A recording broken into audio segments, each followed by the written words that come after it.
Tokio albumo dar nebuvo. O ypatingai Lietuvoje. Vienas albumas, kuriame yra 8 koliabai ir viskas yra įrašyta gyvai studijoje. Lygiai taip pat, kaip Beatlai darydavo 60-aisiais. Visiškai kitokia patirtis, visiškai kitokie muzikos rašymo būdai negu tie, kurie yra įprasti muzikantams einant į studiją. Na gerai, o dabar nuo pradžių. Labas, aš esu Džiugas, arba kitiems dar gerai žinomas kaip tas bičas išjauti. Su grupe arba vienas pats esu išleidęs apie 50 dainų, taip kad esu truputėlį susidūręs su tuo, kaip rašomos dainos, kaip einama į studiją ir kokie yra muzikantų įpročiai. Tai kaip įprastai vyksta dainų rašymas. Pirmas, parašyk dainą. What? Dainą gali parašyti kaip tik nori, vieną savo kambarį, gali parašyti su bandu, gali parašyti jaminant su random žmonėm, gali parašyti autobuse ir gali dainą parašyti per labai skirtingą laiką, nuo vienos dienos iki kokių 4 metų. Pavyzdžiui, Vans Joy Riptide buvo parašyta per 4 metus, o Abos Dancing Queen buvo parašyta per pusę metų, o Beyoncé's buvo parašyta per 17 minučių. Tai nesvarbu, per kiek ta daina yra parašyta, svarbiausia, kad ta daina tau kalba. Antras žingsnis, kad tavo dainą išgirstų ne tik tai tavo mama, yra įrašas. Įrašyti tu gali kur tik nori dabar. Tu gali įrašyti savo kambarį, gali įrašyti telefą, gali įrašyti su draugais studijoje, gali įrašyti pas profus, dėdės arba tetas jų studijoje, kurie išmano daugiau apie mixingą, masteringą ir įvairiausius muzikos niuansus. Ir įrašas dažniausiai susideda iš daugybės skirtingų instrumentų. Ir visus instrumentus įrašinėjai vieną po kito. Nepavyksta? Perrašai. Pavyzdžiui, Billie Eilish savo dainuoja Happier Than Ever. So, do you see all of those lines? We got up to like 87 takes. Wow. Iš 87 gabaliukų. Wow. Toks yra standartas. Taip darau aš, taip daro kolegos muzikantai, taip daro atlikėjai, kuriuos aš žiūriu ir lygiuojasi, bet vienas dalykas mane išmušė iš vėžių. Tai Beatles dokumentika Get Back.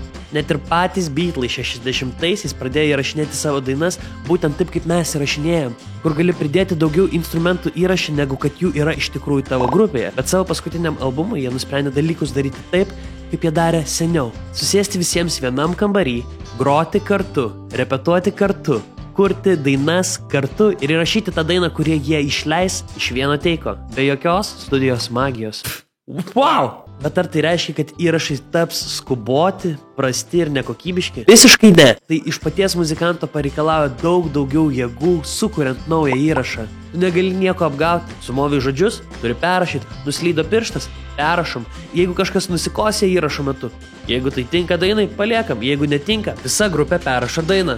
Viską reikia daryti iš naujo, jeigu kažkas susimauna ir mes norim pasiekti tobulybės. Užtat, kaip suartina tokia patirtis. Toje dokumentikoje Beatlai sėdi tame studijos kambaryje. Kartu juokiasi, kartu liūdi, kartu nervinas, kad jiems kažkas nepavyksta. Kažkokį numeta bairį. Tiesiog visiškai kitokia patirtis, negu vienam kurti studijai prie savo kompo, grindinti ir dėlioti beatus. Aš pasakiau, kad aš tą noriu. Aš noriu albumo, kuris mane priverstų išeiti iš komforto zonos ir priverstų mane rašyti dainas ne tik savo kambarį, bet ir su kitais kūrėjais, su kitais žmonėmis. Aš noriu kurti draugystes ir tobulėti kaip kūrėjas. Ir noriu padaryti tai, ko Lietuvoje dar niekas nėra daręs. Skamba ambicingai?